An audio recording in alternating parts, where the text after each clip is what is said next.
Bonjour et bienvenue sur Écolo Bio Nature, je suis Isabelle Brunet et mon but est de vous aider à augmenter votre autonomie alimentaire. Alors cette semaine on va parler petits pois et maïs.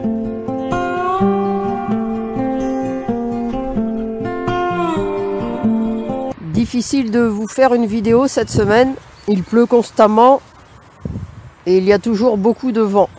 Alors on va aller voir Daisy qui est en train de faire des bêtises là. Hop là. Voilà, elle était dans le carré. Donc on va aller voir les petits pois. Alors, en passant le kénopode Bon Henri. Les fèves ont un peu de mal à pousser par ce temps. Enfin là je vais bientôt pouvoir enlever les grilles.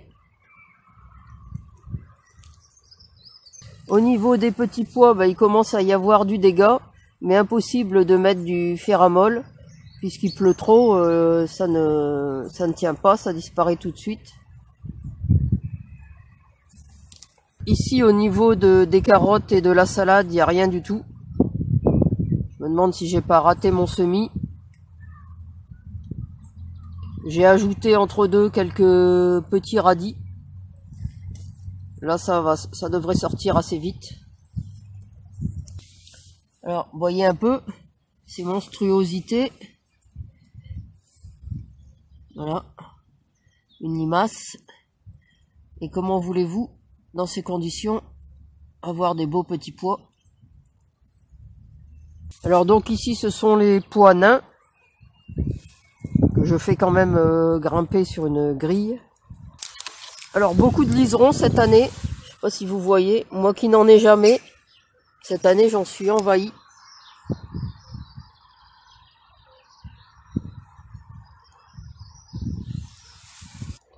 Alors, vous voyez, encore des pois nains par ici. Alors, je suis obligé de mettre des bâtons pour empêcher Daisy et puis Poupoule de trop les gratter ou les manger. Ici, on a les pois à rames. Alors, je les ai moins réussis, mes pois à rames. Donc, il y en a moins. Alors, j'en ai semé également. Là, ce sont des petits pois que j'avais fait engoder. Mais sur mes 4 barquettes, j'ai à peu près une barquette sans rien. La valeur d'une barquette où les petits pois n'ont pas poussé. Donc j'ai dû rajouter une série là. Là ce sont des petits pois que j'ai semés directement de l'autre côté. Alors Daisy se régale. Je sais pas si ce sont des limaces ou des vers de terre, mais elle a l'air de trouver son bonheur. Alors ici, on a les pois gourmands. Alors pareil, je suis obligé de protéger un peu. À côté, j'en profite pour vous montrer la saponaire officinale. Je vais pouvoir faire pas mal de boutures parce qu'elle se développe bien. Et je vais pouvoir donner des boutures à la pépinière.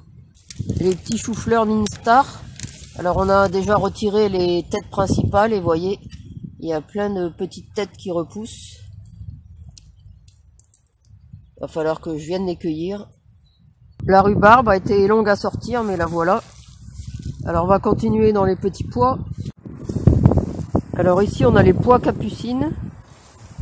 Alors là on est devant la maison. C'est pour ça qu'il y a plus de vent. Vous voyez, ils ont été aussi repiqués lundi. Le lundi de Pâques, entre deux averses.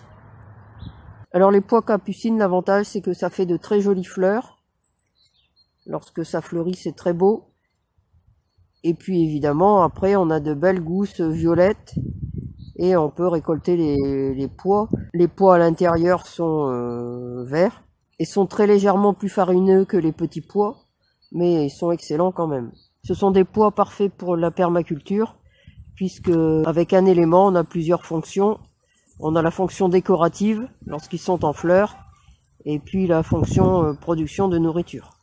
Et j'ai encore une variété de pois à mettre. Ce sont ce qu'on appelle les pois beurre. Je les avais complètement oubliés. Alors pois beurre ou pois croquants. Là, ils appellent ça des pois Zuffalo. Alors qu'est-ce que c'est? Eh bien, c'est comme un pois gourmand. La différence, c'est que le pois gourmand, on les mange lorsque les pois ne sont pas encore formés dans la cosse. Et donc c'est la cosse que l'on mange surtout. Et là dans le pois beurre, eh bien on mange tout, la cosse et le petit pois. Il faut attendre que le petit pois soit formé et on mange l'ensemble. La cosse reste tendre. Ici les épinards sont plus que bons à être repiqués dans le jardin, mais il pleut, il fait du vent, il n'y a pas moyen.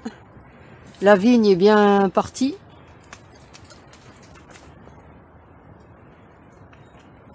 Donc vous voyez. Alors les futures grappes sont là.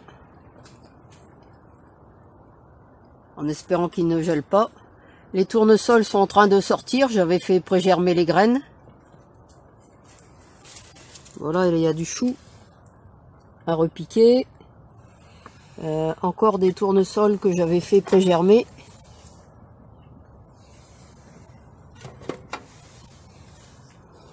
Alors là c'est du maïs. Maïs noir et maïs géant. Je vais vous montrer les graines à la maison.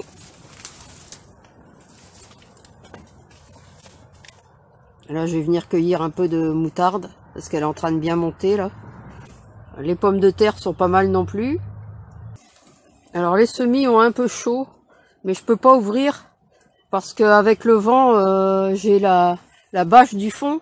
Le vent se prend dans la bâche du fond quand j'ouvre, parce que celle-là je peux pas ouvrir des deux côtés. Donc le vent se prend dedans et ça m'arrache ma bâche qui tient plus tellement. Alors en ce qui concerne le maïs, eh bien je vais mettre du maïs géant que l'on a ici. Vous voyez. Et du maïs noir. Alors on appelle ça un maïs noir, mais en fait les grains sont rouge foncé. On le voit là un peu mieux. Mais c'est un rouge tellement foncé qu'on dirait qu'ils sont noirs. Donc on appelle ça du maïs noir. Alors ce sont tous les deux des maïs plutôt à farine. Donc ça tombe bien, comme j'ai le moulin Vévor, je pourrais, si j'en récolte, eh bien je pourrais le moudre dans mon moulin. Et ce sera les deux seules variétés pour cette année, puisque je mettrai une variété devant la maison et une variété derrière. Normalement, le vent ne va pas de ce sens-là, donc il ne devrait pas y avoir de pollinisation croisée. Mais je ne vais pas mettre d'autres variétés pour éviter la pollinisation croisée. J'ai fait pré-germer mes graines et elles sont dans la serre, engoudées. Je les ai fait il y a à peu près une bonne semaine, puisque si je veux faire une mille-pas, eh bien faut que mon maïs soit déjà grand. Donc je le commence toujours engoudé, pour gagner du temps. Puis je le repique, et quand les épis font une cinquantaine de centimètres, c'est le moment où je peux semer au pied mes haricots. Alors en ce qui concerne les tomates, eh bien j'aimerais bien que le temps s'améliore un peu pour pouvoir les évacuer dans la serre froide. Parce qu'ici ça commence à bien faire. Il y en a partout. Et alors par ici elle manque un peu de lumière, donc elles grandissent à toute vitesse. Et elles ont des tiges plutôt fines. Ce qui est un peu embêtant. Alors, il y en a autant en dessous. Voilà, c'est tout pour cette vidéo. Alors comme d'habitude, si vous l'avez aimé, n'hésitez pas à la partager dans vos réseaux, à la liker et à la commenter. Et puis vous pourrez retrouver de nombreux conseils et astuces sur le jardinage bio et la permaculture sur mon blog www.écolo-bio-nature.com et dans mes livres. À bientôt!